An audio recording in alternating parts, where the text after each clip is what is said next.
We're here to resist the injustices unfolding in Washington, D.C. and across the nation under policies that criminalize poverty, militarize neighborhoods, and silence dissent.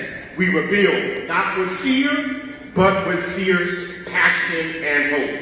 We rebuild with coalitions of love and strategies of purpose and passion to bring down these injustices. So tonight's town hall is not just a moment, it is a movement. And we're grateful that you're here on tonight.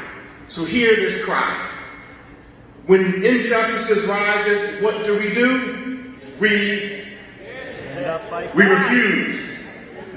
When our communities are under siege, what do? Thank you. When our world says it cannot be changed, what do? We build. So let's stand together, refuse, resist, and rebuild. Welcome to John Wesley AME Zion Church. Welcome to this collective power of movement. God bless each and every one.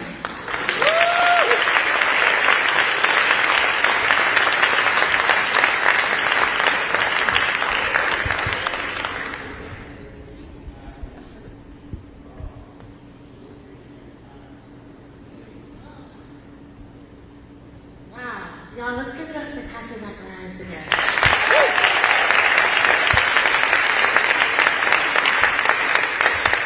Y'all, my name is Makia, but people love me, call me Kiki. Tell me, hey, Kiki. Hey, Kiki. All right, we're all friends now. I am just so grateful that you opened the doors of your church for us. That you opened the space for us to gather. In such a time when it is hard to find spaces where we feel safe in the city and that we can come together and get into some good trouble. I am a coordinator, organizer with Defend DC, and we organize these mass meetings. We are here to create spaces of coalition for you all to do the work, to change living conditions for the people of the city. And I am not going to be in front of you for a long time. I'm really excited to bring up some organizers in DC and around the DMV who are all taking part in non-cooperation. Can you say non-cooperation? Non-cooperation. And I know that many of you represent many communities in this space, so I wanted to give a moment. If you could shout out an organization that brought you here.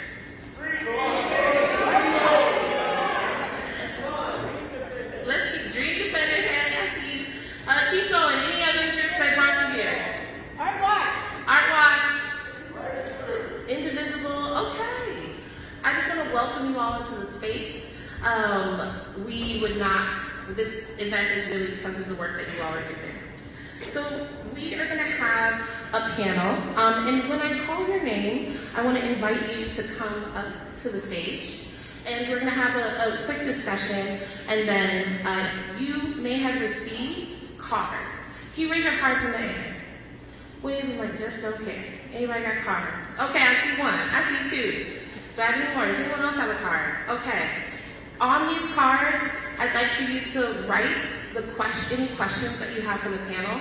Our volunteers are going to grab them, and then we're going to choose some and include them in the panel. Is that all right? Okay. All right, so to start us off, we are going to have on our panel from FreeDC, Kaya Chatterjee. Give it up for Kaya.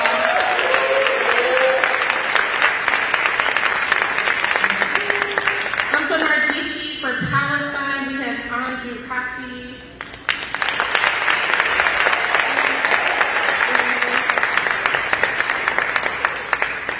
From Tesla Takedown, we have Robert Wald.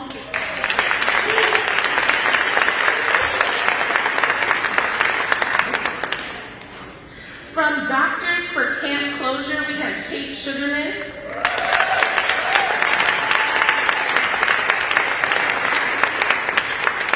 From Trabajadores Unidos, Mario Quesada.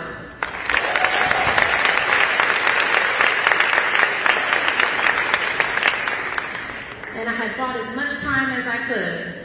We also have some wonderful art happening around, and we're going to talk a little bit more after the panel. In the back of the room, we have a live podcaster sharing with her community about the event today. And I want to welcome from Boycott Target DC, Reverend Patricia Fears.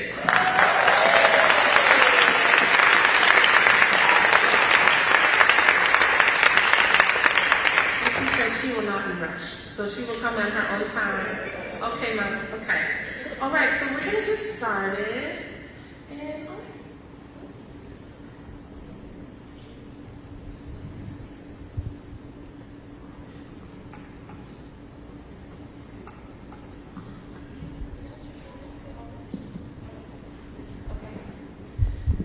as we wait for Reverend Patricia to come, I want to invite you all to, I want to invite you all to introduce yourselves, and we can start at the end. Okay. Great. Hi, everyone. My name is Kaya. I use she, her pronouns. I am one of the 4 co-founders of FreeDC. I know at least one other is here, Alex does. What else can I say about myself? I'm just so happy to see everybody here and so many people that are here for liberation of the people of DC.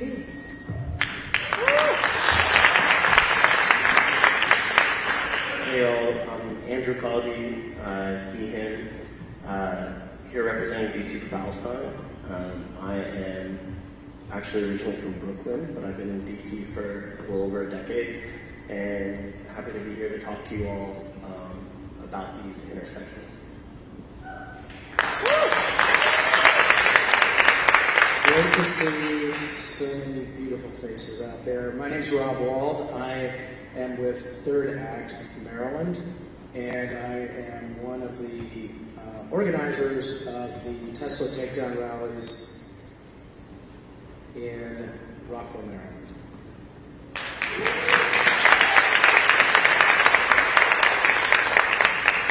I am Kate Sugarman with Doctors for Camp Closure, and our newest project, I like to say, is taking off to get rid of Avello Airlines, which has signed an ICE contract. Yeah.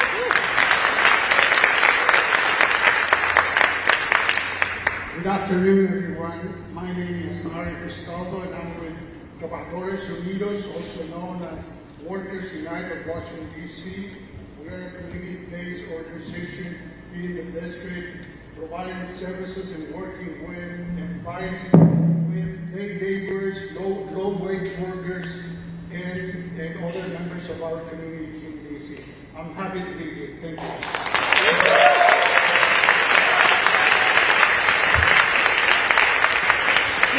Everybody on DC United for real.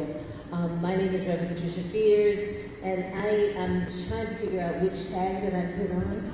The boycott target, because that's notice. Let's do it.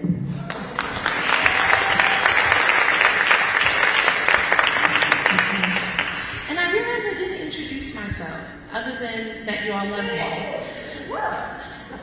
I come out of the movement for Black Lives organizing. I've been organizing in DC for about the last 10 years, and I'm just so grateful that the DC community welcomed me here. I've been organizing in all of the work to move the police budget, to decriminalize fare evasion, and as well as for DC autonomy. And I'm going to get started. So I wanted to pass this to Kate, if you will. I'm wondering if you could tell us about your organizing and what has happened as of today politically. Well, with our organizing, our group is very small, Doctors for Camp Closure, and we've been organizing as doctors and healthcare workers that there's no healthy amount of time for people to be detained or deported, and we promote justice for all of our immigrant community members. But it's been a little bit of an uphill battle right now, to make an understatement. So we have taken on Avello Airlines. There is now a national coalition against Avello Airlines. Avello Airlines is the first passenger airline to sign a contract with ICE. They figured out that they were not making enough money, and they thought they could get rich by signing an ICE contract. And as we see in our community, one of the key tools of this fascist regime right now is the airplanes that flies people to ICE jails and the airplanes that fly people to deportation. So we are throwing sand in the gears of the deportation machine. ICE has already lost all of its contracts on the West Coast. They've lost their contract in Las Vegas. And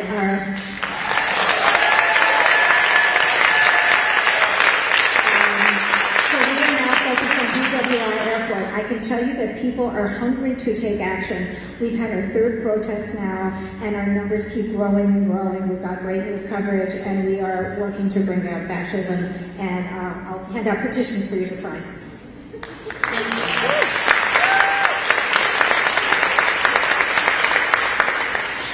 I'd ask the same question to you, Mr. Cristaldo. Tell me about your organizing and what has happened politically. In the last 40 years, we've been organizing folks at Home Depot and other places, especially the day laborers, which are mainly immigrants. Our base is about 2,000 people, and 99% of them are immigrants and day laborers. Although we have restaurant workers, cleaning workers as well. One of the things that we've been focusing on lately is Put a little closer to you. Thank you for the feedback. One of the things that we've been doing lately is organizing at Home Depot in the corners, but in spite of our organizing, we've been hitting very hard, as you can tell.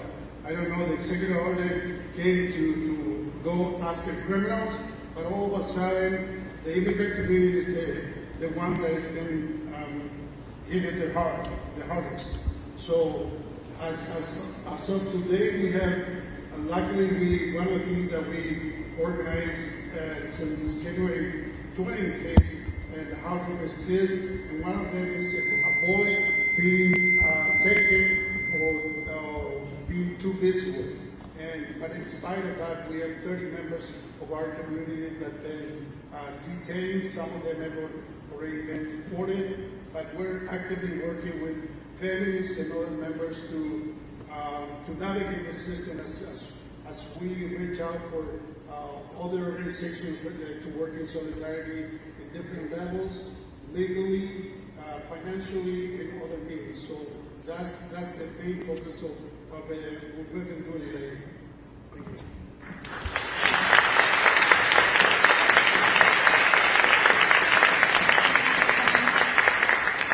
Reverend Fears, can you tell us about your campaign? Yes, I would love to tell you about the campaign. It has now been 24 weeks consistently where started out as a small group of concerned citizens that wanted to go and protest in front of the Target in Columbia Heights. And so we have been out there diligently and consistently, and we welcome people. I consider ourselves some of the first collaborators because we will, if your organization wants to come out, if you want to learn how to protest for the first time, if you're not sure how to carry a sign or sing a protest song, you could come out there with us on Saturdays, and we have been, the consistency has made the difference.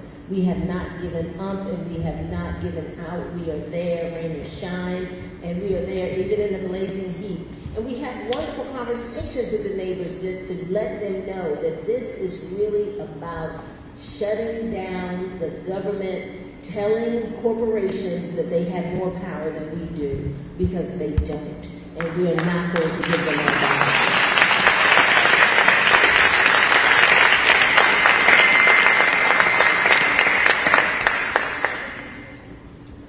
If you could talk about your organizing and what has happened politically with your campaign. Yeah, so FreeDC is a 5-year campaign to protect home rule in DC. We are built on a very, very long legacy of FreeDC organizing, as we were just talking about in the back. Marion Barry, Joyce Hudson, so many others really sparked the FreeDC movement during the Civil Rights era. and brought us what we have today, which is limited home rule. And we now see that that home rule is under attack. So we have been organizing ward by ward, neighborhood by neighborhood. Anytime there's an attack on DC, we respond, and we've been doing this from the beginning of this Trump 2.0. So when Trump says, you know, he is the head of the Kennedy Center because he hates queer expression, we immediately said, well, we're putting on a drag show at the Kennedy Center. When they moved to put, you know, Ed Martin as the U.S. Attorney, we immediately said, no thanks, and he actually wasn't the U.S. Attorney. Now, we have this disgraced Fox News host that is now the U.S. Attorney, but now she's a little bit cowed because we've responded every time. And when the occupation announcement came on August 11th, it was at 10 a.m., and we were there at 10 a.m. with our counter protest right then in that moment, so that, and they were late with theirs, let me tell you, they were late, they didn't start at 10, so we were on the live feed before that, that's just what I would say. And so we have some amazing campaigns and amazing organizing. We just today spent all day on Capitol Hill talking to Congress about how they need to stop attacking our democratically passed laws here in DC. We are here, we're going to be out on Saturday, we're going to be meeting at Malcolm X Park at 11 a.m. with lots and lots of partner organizations for We Are All DC, and going down to Freedom Plaza. What we want to make sure happens is that, you know, this attack on DC that we are currently in, we are 3.5 weeks into an occupation of DC. How many people here have seen, you know, these gangs of federal agents, sometimes who are masked? How many people here, really? So look around you for a second. What is that? We are in a serious occupation right now. It is violent, it is brutal, our youth detention facilities are full, our courts are full and backlogged, and we know how to come out of this because we have taken down actually racial authoritarianism in this country before in the form of Jim Crow. I didn't, I wasn't alive, but other people did here. And I think that we also know from studying other countries how we do this. And it's what the theme of today is, right? And that's what the core of FreeDC is about non-cooperation. So that's what we are going to do in DC, and that's what we have been doing. We have been chasing away ICE. We have been moving people away from checkpoints. We have been documenting and making sure we get our people out when they are taken. And that is what we're going to do is we're going to use our power as jurors. We're going to use our power as consumers. And we actually have, you probably can't see this from here, but we have these decals that harken back to the original FreeDC movement that say this business supports FreeDC. So I'm just announcing here today, eventually we're going to put this in the window of every business to shop at, and we're going to stop shopping with all jokers who do not have our interests at heart. And so we're going to use our power as, you know, as taxpayers, as consumers, as jurors, as voters, as neighbors, to organize our neighbors. And that's the core of this 5-year campaign, is that we're going to build so much power that we're not only going to beat back this occupation and this fascism we're experiencing right now, but we are going to get structural change and liberation, real liberation. That you know, at the end of this, we're not going to build all this power and just go back to where we started. We're going to get statehood. We're going to get equal rights for the people of DC.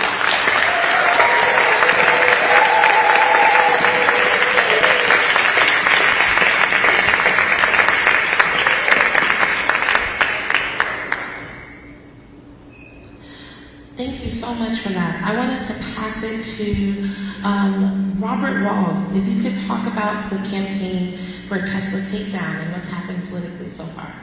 Yeah, so Tesla rally started in February. Every Saturday we've been out there, and the very first time my colleagues in Third Act in Maryland, DC, and Virginia, we thought, well, let's try a rally and see how it goes. We had about 25 or 30 people for that first one in Rockville, and I thought we'd have like 10 because that's what happens a lot of times. But people were just starting to get their jobs stolen from them, and they were pretty angry.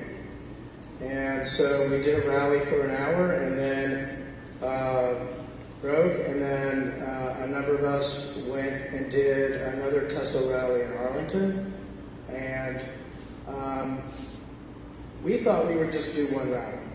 That's what we, But we realized that the tone, the anger of the people who were there, the hurt, the pain they were feeling, was different from what we had seen at other kinds of actions that we had done. And so we decided to do one the following week, and the crowd doubled.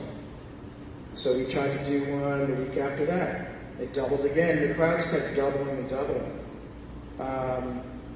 And we tried injecting a little humor into the festivities. We have now a large store closing banner that we hang in front of the Tesla showroom on the sidewalk. And people bring music, and it's been a great community building effort. Deep friendships have formed right there on the sidewalk with cars whizzing by at 40 miles an hour in Rockville Pike. And a great way to make connections with other organizers. So we've learned that that's a great way to make those connections and for different groups to help each other out down the road. And you probably remember Trump and Musk had a big falling out, supposedly. And some of our rally crowds died down a little bit. But you might have noticed that Trump keeps, or Musk keeps popping up. And, there have been reports recently that his AI program, Grok, spouts racist and misogynistic and anti-Semitic answers to queries. Apparently he has some grand plan to create an Elon Musk manufacturing zone in that ridiculous Gaza Riviera, I don't know what the hell it was, dream that Trump had. So, yeah, clearly, Musk is a major threat. He's also the wealthiest person on the planet. And so we're just keeping it up. We've been pretty successful across the country in really damaging Tesla sales. And I'm hoping that we're sending a message to other billionaires who want to mess with our democracy. That if they mess with our democracy, we're going to mess with their businesses. And so that's what we're doing.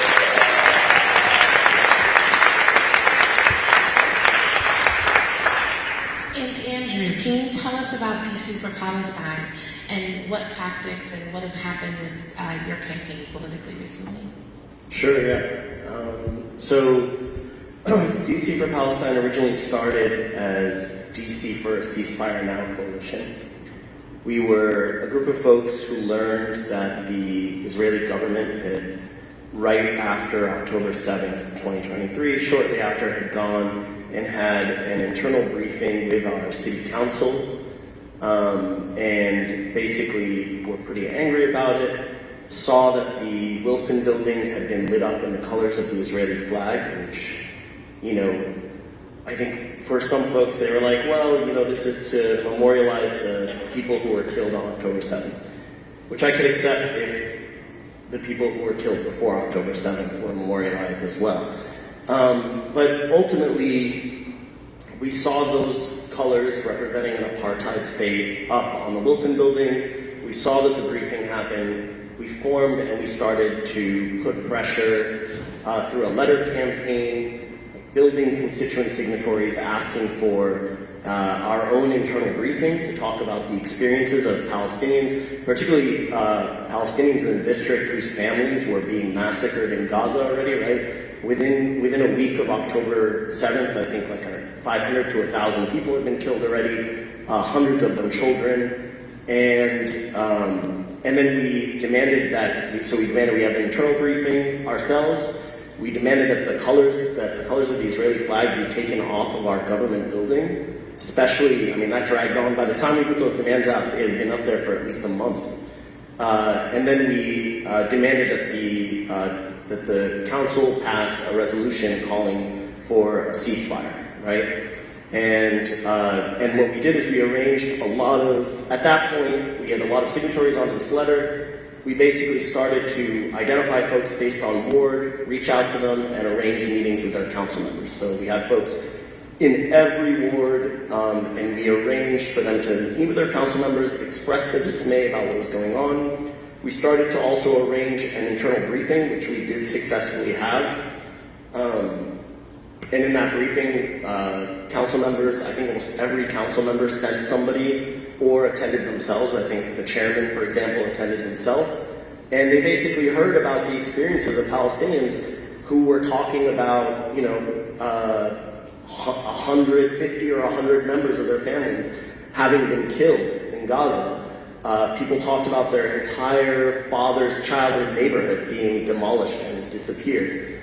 Folks talked about the framework, the international human rights framework, and how that was being violated. So we had folks from a variety of organizations and Palestinians themselves speaking for themselves, and then we also had council member meetings. And I have to say some of the responses in the council member meetings, pretty shocking. We had a few council members. I remember one council member, the council member I think for this church actually responded by saying somebody was describing the massacre of their family, and I think her first response was, well, how are we going to get the hostages back, is what she said to the person who just described dozens of their family members being killed. So I think it was a good eye-opening moment that I actually think is applicable to the broader moment that we're living in, which is that the disconnect between politicians and their constituents, between oligarchs also, and the rest of us is becoming more and more evident. And in those moments, the way that people were talking in such a dehumanizing way was made it so evident to us. So we tried to get a ceasefire resolution passed. Like I said, we got the colors of the Israeli flag taken down. We got the internal briefing to happen. We tried to get a ceasefire resolution passed. We could not get one passed. We did meet. I saw Councilmember White in here a minute ago. We did meet with Councilmember Robert White and others. And I think there was a hesitation around it because of, and I think this is important for this framing in the space that we're in, because of folks, a progressive bloc of council members who were unwilling to move forward with a ceasefire resolution in the face of one progressive council member saying that they did not want it to move forward. And I think we have a history of sort of seeing progressive accept Palestine, and this was an eye-opening moment, again, in the same spirit. So we then moved into or transformed into DC for Palestine. We were working with a lot of partner organizations. We still had a lot of signatories. We also worked with organized labor, for example, and tried to have press conferences to put more pressure. Ultimately, we transitioned from targeting the council, recognizing that this wasn't going to go anywhere, to actually organizing the folks around DC, organizing communities that were in support of this ceasefire resolution to start to pivot. And so we launched two different things. One was a boycott flyer, like a consumer boycott flyer. So I'd be remiss if I didn't tell everyone to go to DC4Palestine.org and download that flyer to see products that are complicit in Israeli apartheid and genocide. And then we also launched the apartheid-free campaign, Apartheid-Free DC, which is also on that site. Basically an opportunity for businesses to decide, and institutions to decide, that they were going to declare themselves apartheid-free by boycotting any products that were complicit or connected to Israel's apartheid and genocide. So that is kind of where we are now in terms of campaigning, and I'll leave it there.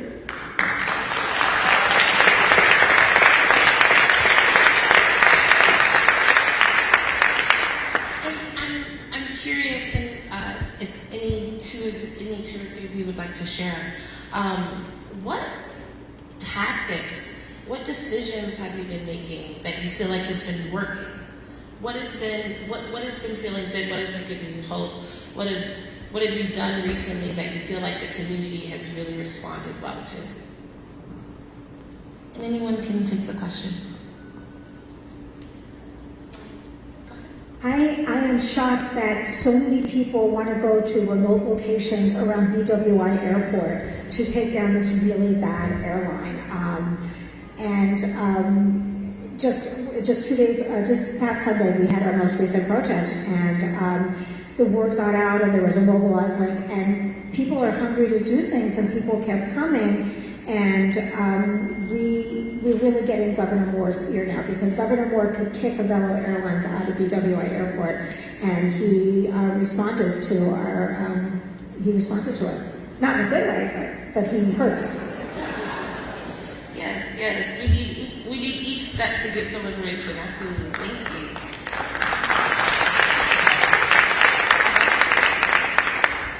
I'll take this. Okay.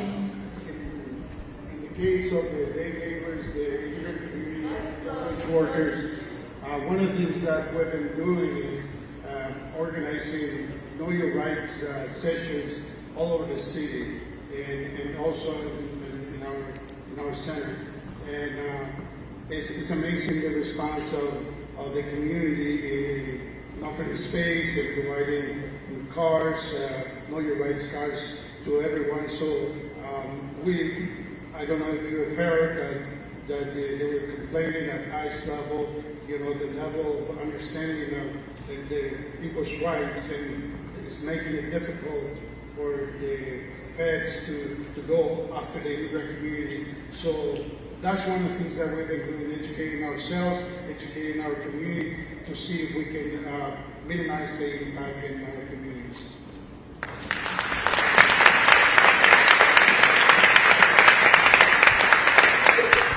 One of the things we've seen is that having a huge number of tactics is really helpful. I'm curious, how many people here have been to a boycott of Target or Tesla or Amazon or Home Depot, or that's like a third of this room.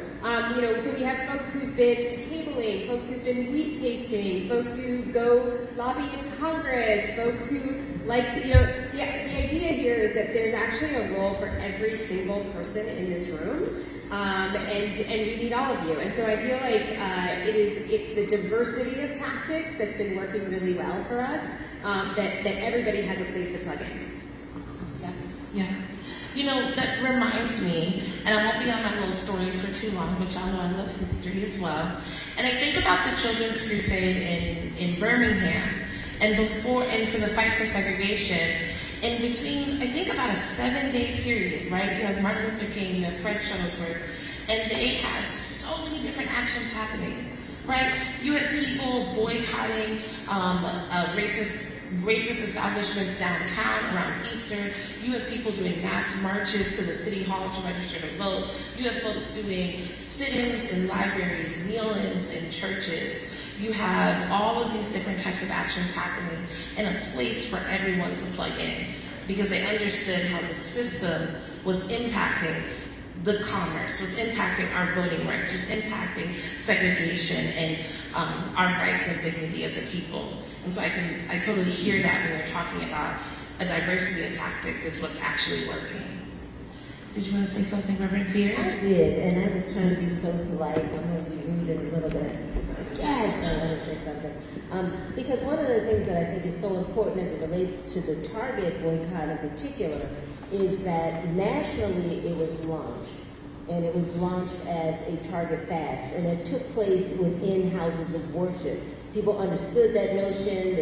This was the Lenten season, so they were ready to do the fasting. But then there were a lot of people that had no idea that that's what needed to take place. So we needed to include them in other ways. Now, I could say on the national scale, it was all about fasting. It was all about creating those options, letting people know that there are Black and brown people whose products that were once in the store are no longer there. Here is that list. go online. I mean, we go online for some of the craziest stuff. So we can go online and purchase some things. And so we were able to talk about that, the financial literacy and how important it is to keep those dollars circulating in our community so we could have greater impact and for it to have a long-term impact on these stores. But I did realize that in Washington, we were the only ones that were bold enough, brave enough, courageous enough to stand in front of the store and tell them, no, we are not going to allow our people to come in. We're going to give them the information that they need to go someplace else. And we have been in that community, and we have made friends now with the vendors. The vendors have changed, even giving away their items. They started out with doing simple things like jewelry and fruits and vegetables and stuff, and now it's household items. So they are walking in lockstep with us, which I think is a really powerful indication that we're shifting how we spend our money to really say, here and no more. You know, if you want to be the biggest, richest, most powerful person, yeah, it may cost you a little bit. And we do know that over this time, even though Target has said, they got rid of their CEOs, he's not gone. He is, you know, he just put his COO into place. So it's just a face change. The culture has to change. And so since they need a culture change and they don't seem to know how to do it, we are showing them the way. We're going to change the culture for them by not spending there. And the big box could just be one of many that go away.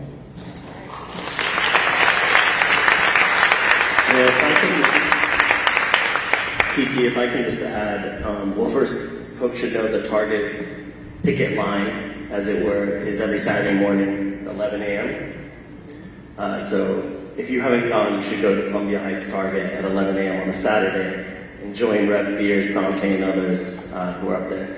I think in terms of things that have been working, I know in our campaign, first, I am sure folks, I actually should ask, how many folks here by show of hands have ever heard of the idea that Palestinian civil society in 2004 and 5 called for a formal boycott of Israel?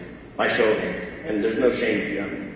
Okay, so not everyone. It looks like about 50%. I'll touch on that in a second. What I will say is I think we all know that there are people who live in DC, and then there are people who are living in DC.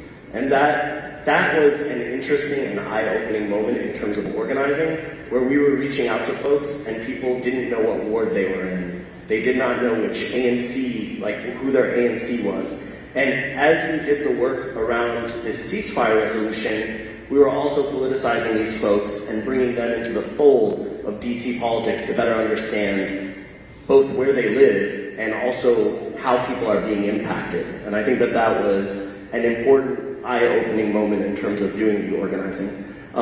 I will say in terms of what works, like I have been organizing for 24 years around Palestinian rights, queer rights, like black struggle, any sort of intersecting and anything adjacent to Palestine. A lot of times we have done very targeted campaigns of boycotts, right? So Palestinians called for this boycott, divestment, and sanctions a la South Africa. Like they literally went to South Africa, met with the ANC and spent time learning about the boycott campaign, came back to Palestine and enacted it through civil society. And in those campaigns, what we've seen is that you don't tell somebody to boycott 600 things. You find a target and you basically go in on them until they concede and they become the example for everybody else. And that happens a lot. So we have had a number of examples like that where companies are targeted and people will say, well, why not this company and why not that? And actually, here's this list of 7,000 things. And I'm like, yeah, that's cool, but we're trying to make this impact because it's not just about the boycott. It's not just about the campaign. There's the education that comes along with the campaign. There are the folks that are brought into community as part of that campaign. And that all makes it full circle, right? That is the thing that brings some of us in DC for Palestine, for example, into this space. So hopefully that's helpful. It is. And I want to ask a couple more questions, and just to mix it up, and also allow for our folks to be able to be in discussion with you all in the workshops that we'll be having next. Can you all raise your hands here who is looking for volunteers for your organizing? Everyone here? A lot of you had questions about, well, does this person need volunteers? Does this person need volunteers? You have your answer. Everyone is looking to have more volunteers in their work. My question, well, not my question, your questions are, okay, yeah. What does a flourishing coalition of boycotts, what do you think is possible if we all are working together? What does that look like? I mean, I think ultimately what it looks like is that we have a situation where the billionaires who are currently funding this regime and this, honestly, this occupation of DC literally gave dollars in many cases to like military parades and things like that, become separated from Trump and the regime itself, and they are starved of the capital that they require in order to oppress us. And so, like when Putin invades Ukraine, there is the international community says, "Oh, that's bad," and the first order of business is economic sanctions. And so we know that this is a tried and true tactic to have economic sanctions. The other thing that happens is that we keep these dollars in our community. If we really do this, right? We are able to right here in DC say, like, we're gonna create jobs here, we're gonna have a flourishing economy right here, support our small businesses, begin to do like food co-ops, buy-in co-ops, and actually, figure out how we set up a system so we can thrive while we are dismantling the system that's oppressing us. In actuality, it's shifting the power. It's taking the power out of the hands of those that have no compassion or consideration for the people and putting it back into the hands of the people. And it's allowing us to break through that melees of I've got to have something. We don't have to be constantly consuming for the benefit of the machine, because the machine is constantly being fed these dollars and we're just killing our communities. And so when we shift the power back to our community, we start seeing some amazing and creative things that pop up. And we can start working together and doing some things that are powerful that nobody has even yet to imagine. See, I'm sorry, I am a preacher, so I understand that there are things that we cannot conceive in our minds right now, but together we could do anything.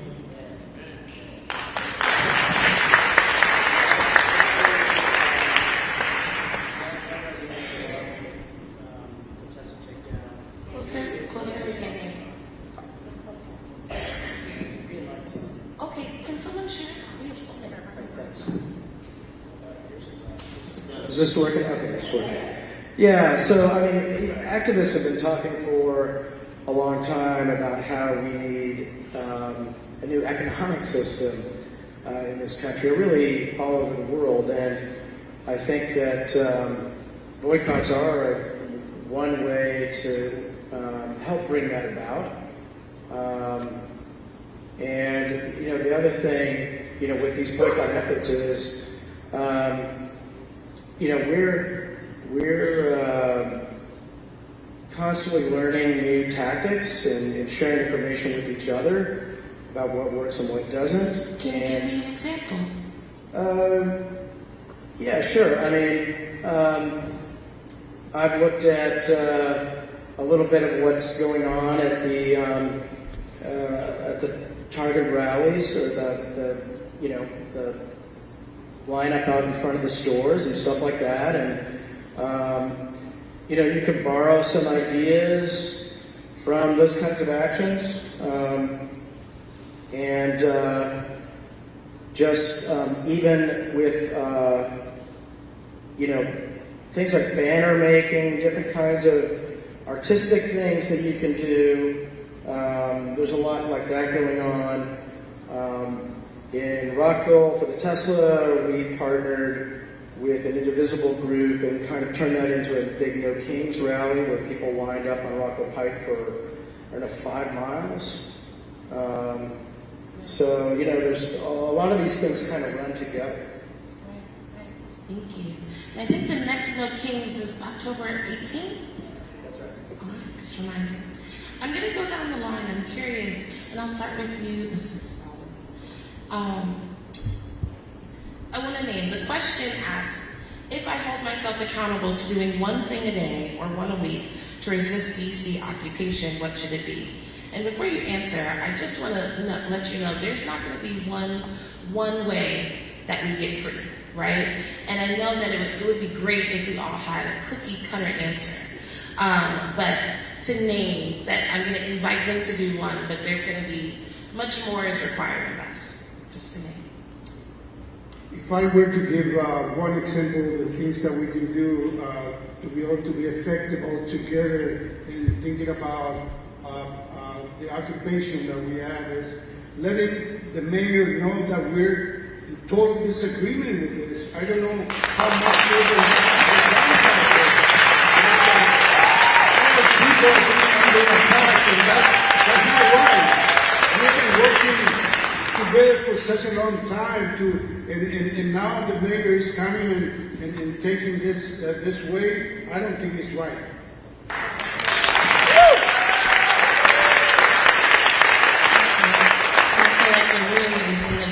In support of you. Go to you, Kate.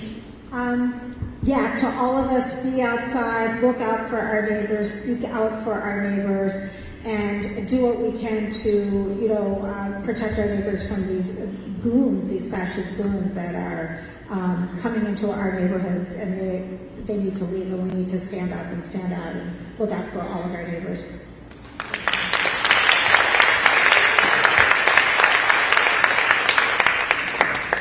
Yeah, I would say that, in third act, we're 60 and up in age, and not everybody has, not every 85-year-old has the mobility to be out marching on Saturday, So there are lots of things you can do from your home, and so we focus a lot on that in third act. It might be signing a Novello petition,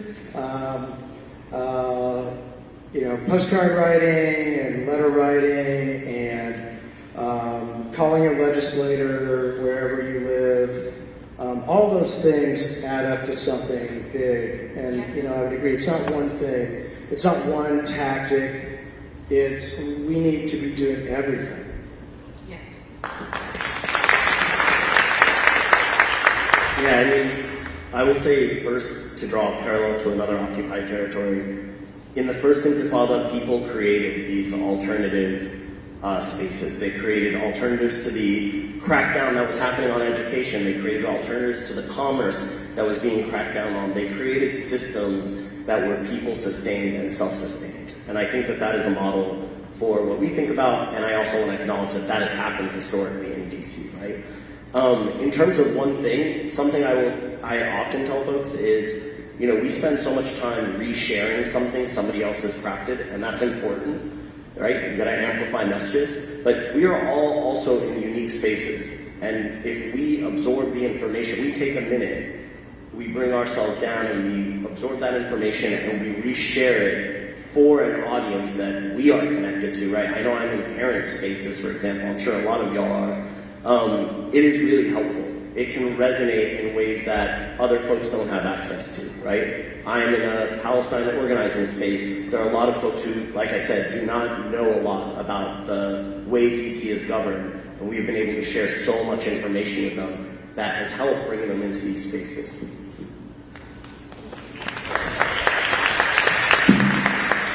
How many people here have been to the FreeDC 4-hour non-cooperation training? Like a third of the people here.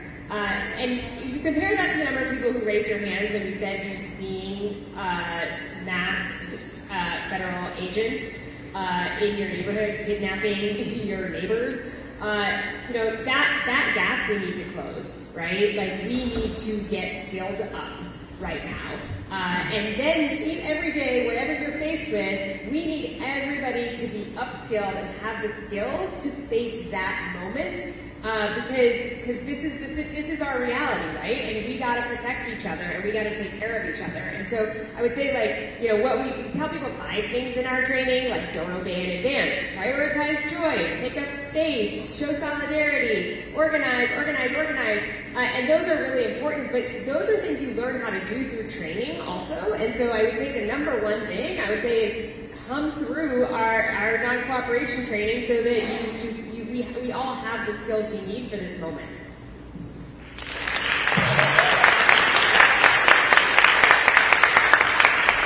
I think it's important that we educate ourselves and open up our mouths.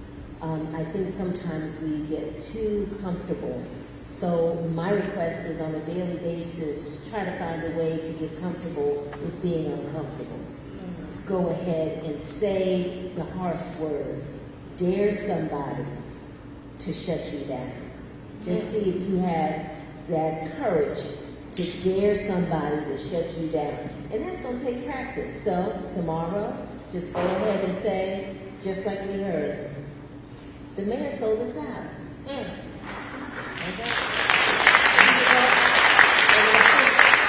Every day we need to say something that emboldens us to be the people that we want other people to think we really are.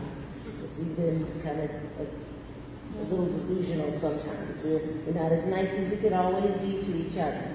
So we have to learn to be the courageous neighbor. Because I love my neighbors, but I want some courageous neighbors when the stuff hits the fan.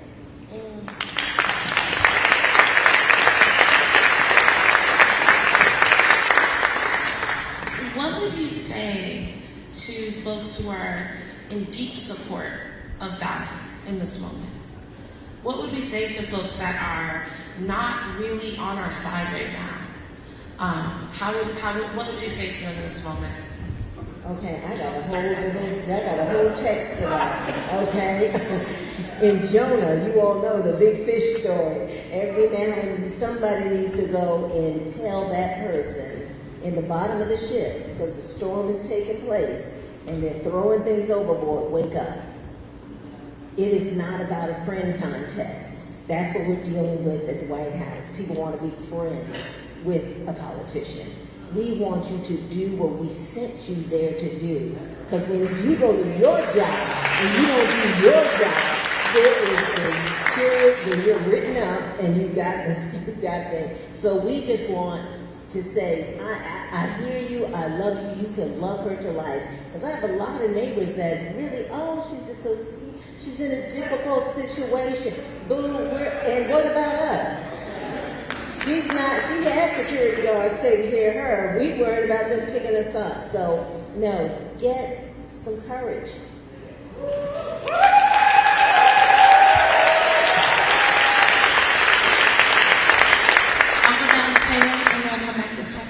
We're all supposed to answer this. Oh, you don't have to if you don't want to. No, I'll answer it. I think that you know, my inclination is to start by listening, honestly, and trying to understand, like, what is the thing that is motivating you? Like, why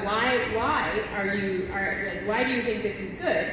And then identifying some shared values at that point and saying, like, oh, it seems like we both care about having, you know, neighbors that, you know, about, making the best of a bad situation, or whatever it is. And then maybe only if there's some rapport, bring in some new information. Like, did you know that she actually said she welcomed this?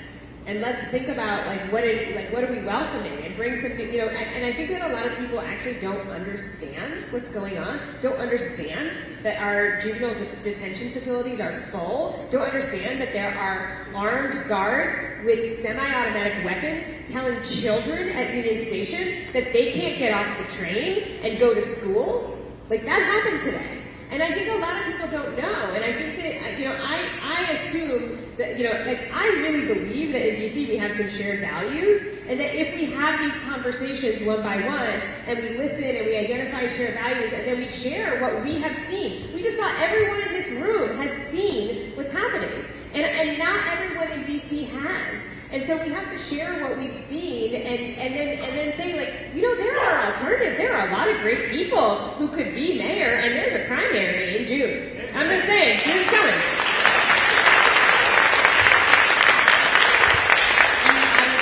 What would you say to folks that have been neutral, that haven't been, you know, really active in this support? Me or Karen? I was looking to you. So I will say I'm going to pivot slightly because we're talking about, so like, I will reframe for Palestinians, right? A Palestinian living in DC. We're in a moment where the conversation I'm having with folks outside of the conversation about DC is about nearly 20% of the population of Gaza likely having been killed, right? And I think that's unprecedented in contemporary history. And I am like actually frequently having conversations with folks who can't even bring themselves to acknowledge that that has happened, right? So I do a lot of listening. Actually, I spend a lot of time hearing people out, and sometimes I hear things that I'm pretty shocked by. And I think that's important. It's a reminder to me about the work that has to be done. And then I find the allies or the folks who are neutral, and I say, this is where we're going to start working, because I'm not going to start working with someone who doesn't see me as a human being, right? So I believe really like that is, for me, that is where the conversations happen. I am not trying to, you know, everyone doesn't have to share my exact politics, right? I want to have a conversation with folks where I'm saying, hey, like, what do you, I'm thinking about Palestine, I think the conversations are often, okay, well, what is it about? Why aren't you acting? Why are you still shopping at this place? Why are you still going and doing this thing? Why do you support the idea that a system, you know, the Israeli system, deprioritizes, like, reduces and relegates my people, right, in different statuses to second-class citizenship and third-class citizenship. And those are hard conversations to have, you know, but I think a lot, and I think some of those conversations, I see some of them in DC, like I'm chatting with folks sometimes and they're like, well, aren't the federal forces out here getting criminals? And I'm like, are you for real? Is this a real conversation? I mean, are you watching? And so I do the thing we were talking about, right? I do stop and say, no, that's not true. That's not what's happening. What's actually happening is, and I walk through it. And you give folks a chance to absorb that, and sometimes you got to say, okay, now we're going to escalate. We're going to go to the next level, right? I'm going to call you out for knowing that information and not really caring, and ask you, what are you doing today to make this stop, right? So there's something called a ladder of escalation, and I think that can apply to personal interactions as well. One thing I will say, sometimes people surprise you. 20 years ago, I was at a protest handing out boycott flyers, and somebody was like, you all are boycotting the Israel Philharmonic? And I was like, well, this is why. They're being sent here on behalf of the Israeli government, and I gave them a flyer to explain it, and the guy spat at me, took the flyer, ripped it up, and said, you know, my people came to that land, and there was no one there, and everyone who was there was lazy and wasn't doing anything. And I was like, and my engagement with him, I think everyone else thought I was going to walk away, and I was like, you calling my grandma lazy? And it stopped him. He stopped, turned around, and was like, what? And we ended up in a conversation where I was like, I mean, that's what you're implying. You are talking about a real person here. And that conversation led to the guy actually, very bizarrely, apologizing, saying, I'm sorry, taking another flyer, saying, like, I get it, and walked away, which was a really shocking. So I also don't want to discount that sometimes people surprise you. But in general, I think there's a huge gap, like Kea said, between where we are and the number of folks that agree with us or are sympathetic to us that could be doing something and aren't doing something.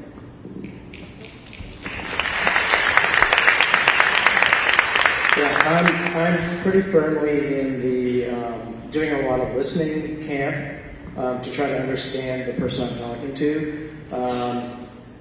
You know, there are a lot of people out there who disagree with us, but even all the people who disagree with us aren't all the same either.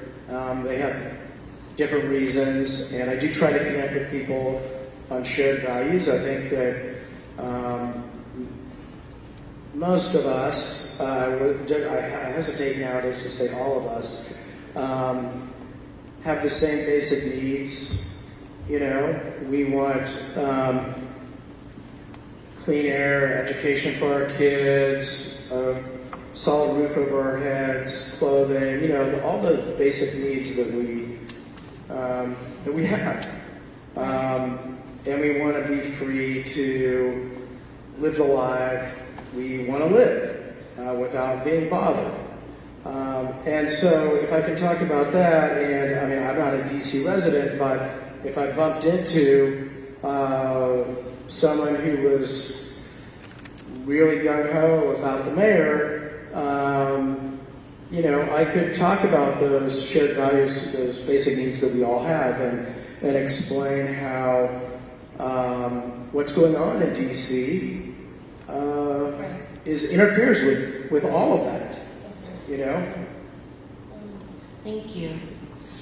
I want to go to you two, and I want to hone back in really specifically, you were speaking out to someone that is on the other side, and what would you say to them? I do yell at ICE agents outside the clinic, and I'm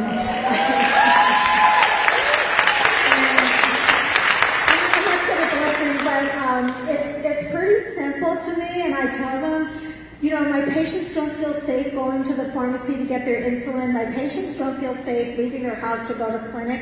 Just today in clinic, my coworker was telling me a family with disabled children, their father just got abducted. Nobody wins. If patients don't feel safe to leave the house to get their medicine, if a family loses a parent, we all lose. This is not about safety. It's just very clear to me. Thank you. And I'll have you close us out. Well, in my case, I don't know about you all, but it's harder for me to find someone that is disagreeing with what I'm saying in terms of showing them that some of our members can't even go to work anymore and don't have the opportunity to take neither the bus nor another type of transportation because of fear. And the solidarity out there is getting greater and greater. So I don't know who could be in opposition to or not in solidarity with that.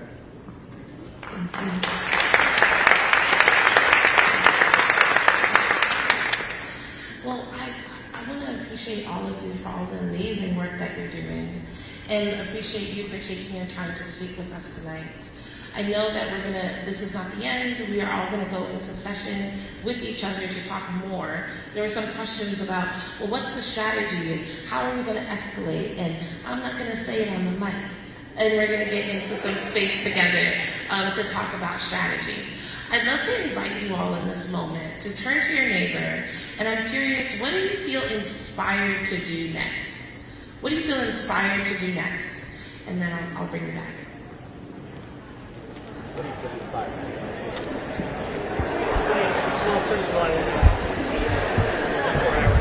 All right, guys. So that was the town hall here in Washington, D.C. It's a big crowd over here. I would say maybe 100 to 125 people. So I'm not sure which community this is. I forgot the name of the church. Let me see if I can pull it up here. Anyway, let me just adjust the camera here.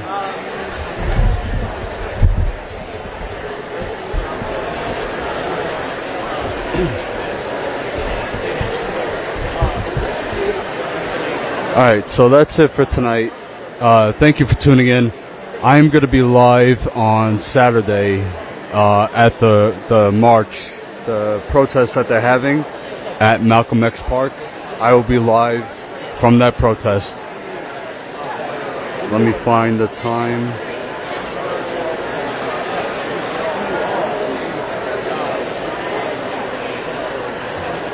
Alright, so that's Saturday, September 6th, 11 a.m. So I will be live at 11 a.m. on Saturday. Make sure you are subscribed. And if you are not yet a member of Status Coup, please become a member. We need your support.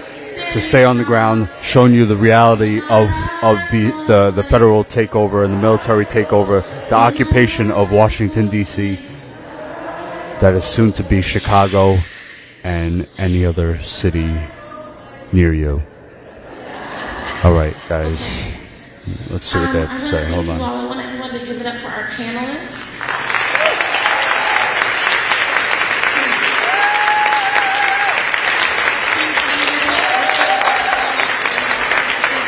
And for our MC, Kiki.